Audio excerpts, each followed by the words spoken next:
Ukraine has installed formally a ceasefire in Black Sea because it has kicked out the Black Sea Fleet away from the Crimea.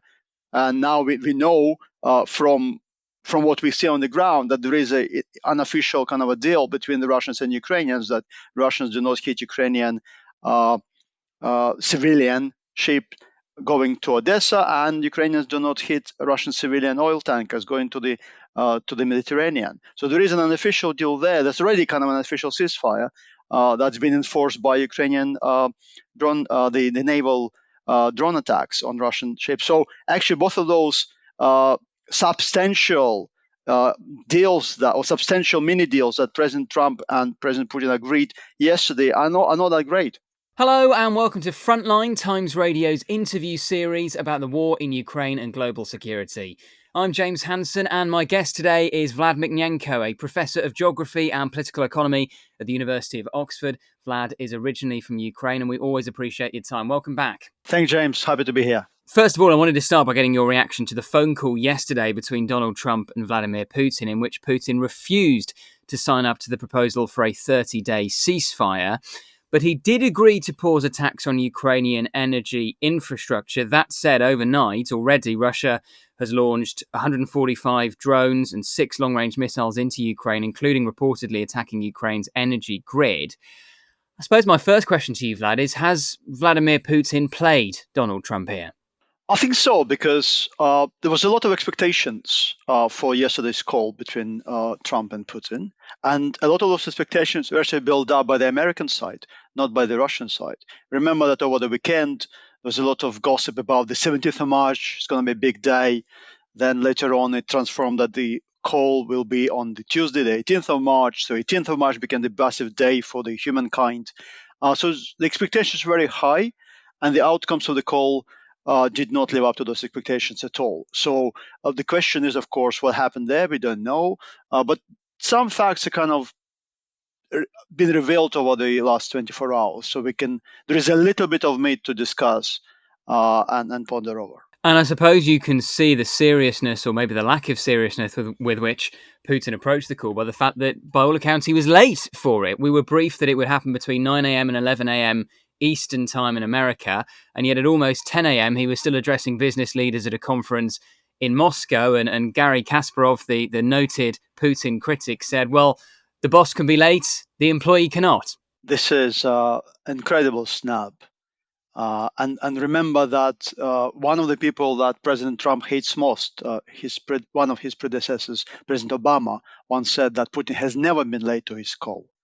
So this is another snub that I wonder how Donald Trump will take. But we've seen from his social media post after the meeting that he took it very constructively and productively. It was a happy message saying we are working towards peace. So there was no fury, no tantrum, nothing similar to what happened when President Zelensky refused to sign up to an unconditional ceasefire. And why not? Because we know about Donald Trump. He is an impatient man. His administration has been moving at breakneck speed since he returned to the Oval Office in January. On everything from tariffs to Gaza, he wants quick solutions.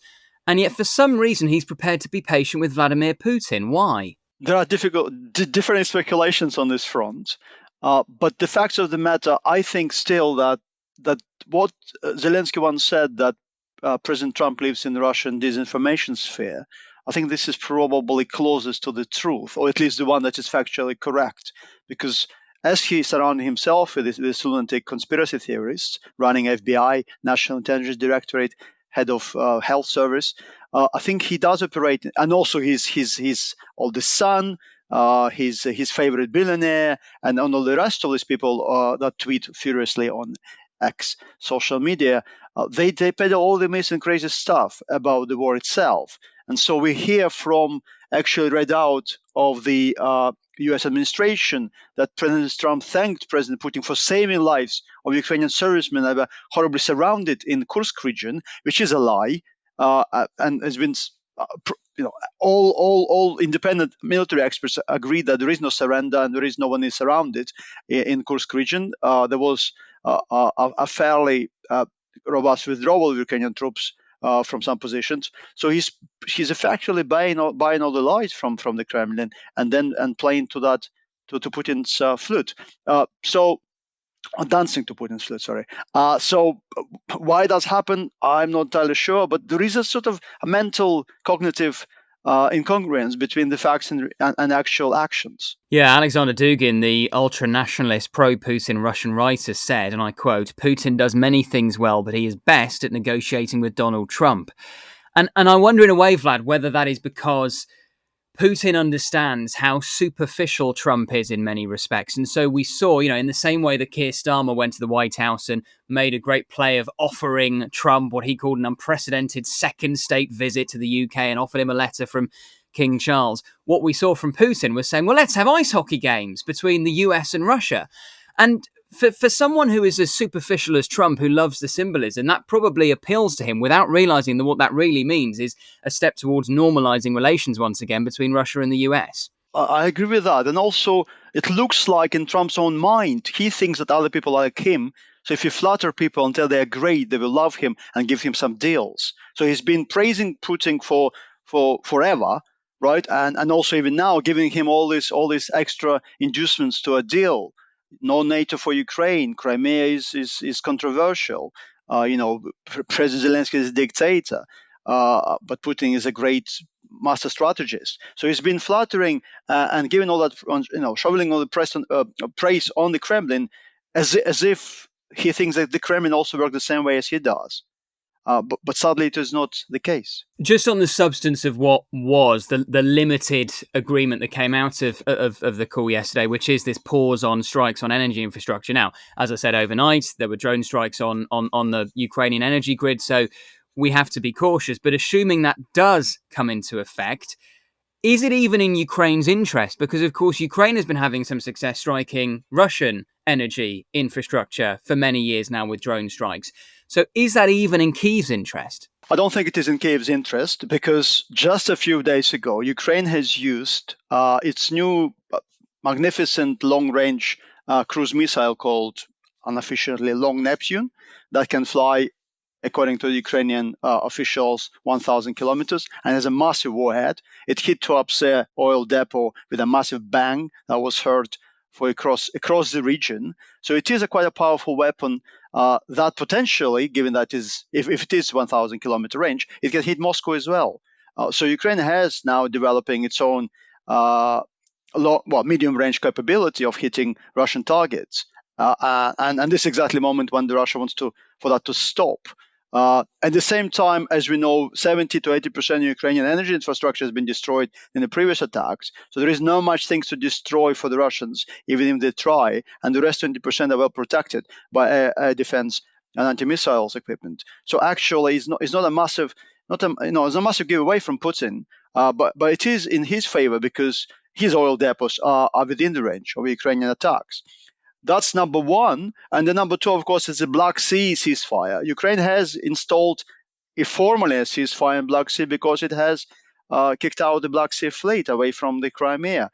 And now we know from what we see on the ground that there is an unofficial kind of a deal between the Russians and Ukrainians that Russians do not hit Ukrainian civilian ship going to Odessa, and Ukrainians do not hit Russian civilian oil tankers going to the Mediterranean. So there is an unofficial deal there. That's already kind of an official ceasefire that's been enforced by Ukrainian drone, the naval drone attacks on Russian ships. So actually, both of those substantial deals or substantial mini deals that President Trump and President Putin agreed yesterday are not that great.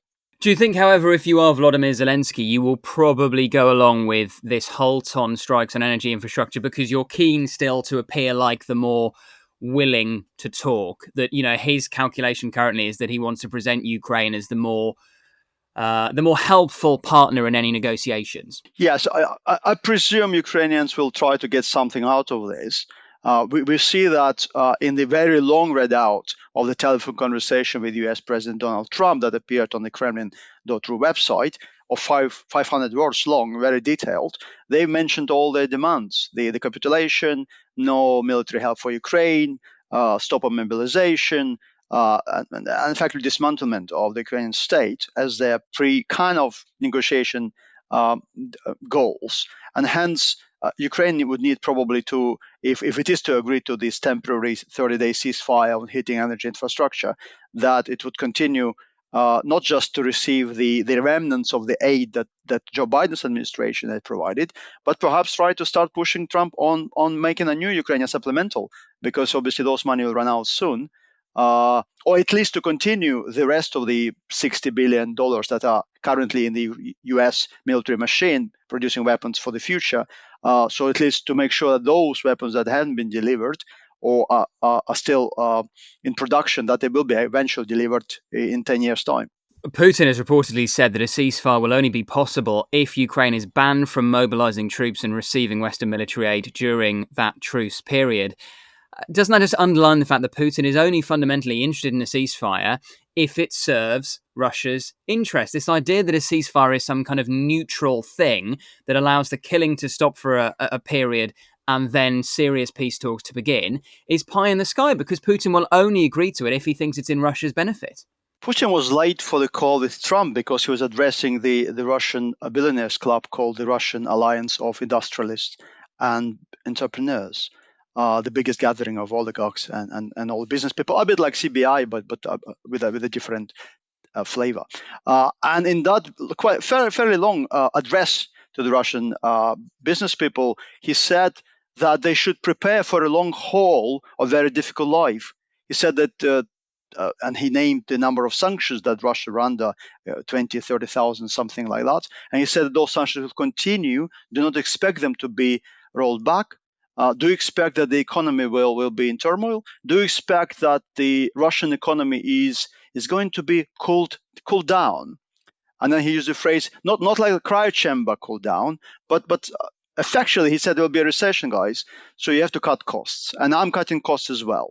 So, and that was just 5 minutes before speaking to Trump. So he's already been preparing for not giving up anything, and he was already been preparing for not agreeing to a ceasefire because he already told the business people to buckle up. And that, I think, speaks to the fundamental difference in how Donald Trump and Vladimir Putin view the world and view history. Trump is about the quick fix, the kind of sugar rush of a good headline.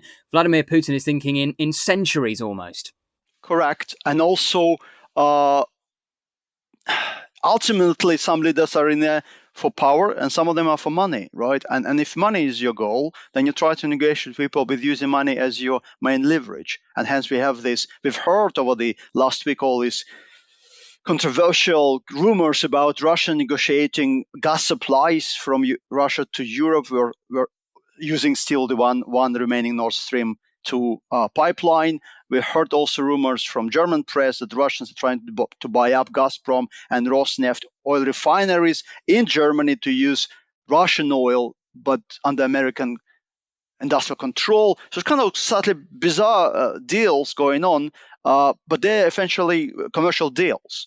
And I don't think a KGB colonel surrounded by other very old KGB chumps are going to be interested in deals on oil refineries. They're interested in power, grandeur, imperial conquest, and having their statues all over the country and names of the streets after them. So it's a different goals that both of them face, and I'm afraid Donald Trump either will have to learn very fast or will just walk away. It's a very interesting point as to what the US will do now. Given that Putin has essentially quashed Trump's hopes of a quick ceasefire deal that he could announce and chalk up as some big political win. Do you think maybe we're underestimating what Trump may do in response, Vlad? Do you think there's a chance that he may stew on this and actually decide he needs to ramp up pressure on Putin? The key, I would say, is probably within the administration, whether people like U.S. State Secretary Marco Rubio and National Security Advisor Waltz, and perhaps Keith Kellogg as a formal negotiator between Ukraine and U.S. and Russia, will try to put some pressure on Donald Trump and give some reality check for him to say that no, Putin does not have all the cards. He does have a lot of cards at all, and try to pressure him on doing something what he promised to do, i.e., to pressurize Russia to agree to a 30-day unconditional ceasefire. That's potentially one hope. The other hope is that, as you've seen recently, the opinion polls in the US have shifted back to Ukraine, supporting Ukraine, with the 47% of people saying US is doing not enough, only 23% of people saying it's doing enough, and only 30% doing too much. So effectively, people who are supporting Ukraine are, two-thirds of the U.S. populace. So that's another probably, if their opinion polls matter in the U.S. administration, that's another probably part of pressure. And also on other fronts, the failure of the ceasefire with Hamas is another big blow for the Trump's regime, Trump's administration. The Not much going on with Iran, not much going on with North Korea. The talks with the Chinese partners are kind of stalling. So there is not much to show for in the US, both domestically and foreign policy. So I presume some kind of radical action could be something that Donald Trump could agree upon. But I'm not entirely sure that Marco Rubio and Mike Waltz have as much power as say the conspiracy theorists, who are obviously more numerous. Yeah, and I suppose that also raises a question that we've touched on in the past on Frontline in recent weeks, which is, why does the US need to be so involved in this process? I mean, if you're Vladimir Putin, he clearly is not as respectful of Donald Trump as Donald Trump would like to think. If you're Volodymyr Zelensky, you have been publicly disrespected by Donald Trump in the Oval Office of the White House. You've seen, okay, intelligence sharing and military aid has resumed, but it was paused. The US is not the steadfast ally it once was. Why even negotiate with the US? Why not ask for a different mediator? Why not ask for the Europeans or the Turks or whoever to play the role that the US is currently playing? Well, for President Putin, it's extremely important to be taken seriously. And as you've seen from the Russian readouts, they emphasize that both presidents discuss global peace issues, and they are both important, well, the most important parties to ensuring international security and peace. So, to be an international pariah just a couple of months ago, who is under the indictment from the International Criminal Court for war crimes and claims of genocide, and now discussing global peace and security with the most powerful person on earth. That's obviously a big deal for Putin, and he plays that in the domestic audience very well, because immediately as the call was ongoing on Kremlin's Telegram channels and also on the websites, you could see already screen grabs of all Western media listening, obviously, carefully what's going on, i.e. the world is listening to Putin's decisions. So he's number two, if not number one now. And that's extremely important for Putin's personal ego, which does exist and does play a role in all this. We hope you're enjoying today's episode of Frontline. Don't forget, you can also now listen to Frontline in podcast form. Just search for The World in 10 from wherever you get your podcasts, where you can also hear daily analysis of the biggest stories relating to war and defence. And we'll put a link to The World in 10 in the description below. What more would you like to see from the Europeans now? If this is going to remain a hot war for the foreseeable, if there's no immediate prospect of a ceasefire, do Ukraine's European allies need to shift some of the discussions away from coalition of the willing, peacekeeping troops once a peace agreement is eventually reached, which may still be some way off, and in the meantime ramp up pressure on Russia by doubling down, say, on support for Ukraine in terms of military aid? Absolutely. I think the military aid is extremely important. Financial aid is extremely important. We have quite good noises coming up from Brussels and from European capitals. Yesterday, probably a bigger deal than the phone call was the vote in the German parliament under the leadership of the incoming Chancellor Friedrich Merz, to allow Germans to spend more money on defense and infrastructure above the budgetary limits. The figures floating around, reach about 1 trillion euros, which is an enormous amount of money, at least half of it for defense. So it means that Ukrainian support will be driven by the German locomotive once again. We also obviously need, and I know there's been a lot of criticism of the France's position that is pretty good diplomatically, but France has a lot of weapons, armaments, and finance that it can also directly supply to Ukrainians. That's another thing that I think the French allies have to do. Britain is doing its job. So and Brussels as well have a significant achievement of allowing 150 billion euro for defense. And now Ursula von der Leyen, the European Commission president, talks about creating a European defense union with a strategic capacity to buy armaments at central level. And we know that will cut costs as well, and will centralize and will simplify armaments provisions. So those are great processes. You would have hoped they should have happened in 2022, and so there's a 3-year delay now. But potentially this debacle between Putin and Trump will push Europeans even further to work faster towards providing support and also mobilizing its industry, its industrial base for the defense. On Friedrich Merz, the incoming German Chancellor, do you think there is a realistic prospect that he may be prepared to do what Olaf Scholz was never and give Ukraine the long-range Taurus missiles that Germany has? He has promised that, and I think that I suspect that will happen.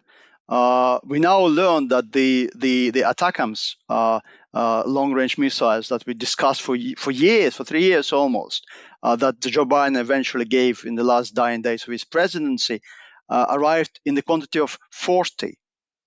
There are 40 rockets that Ukraine could have used and used now, but 40 is not, I would say, is not a significant amount to do anything.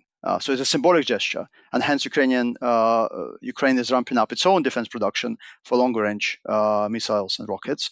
But we don't know how many Taurus missiles the Germans have or could give, but every little helps. It's interesting that the EU Commission is also going to present a white paper today on the future of European defence, and it'll have guidelines on how to boost production and defence readiness amid Russian aggression.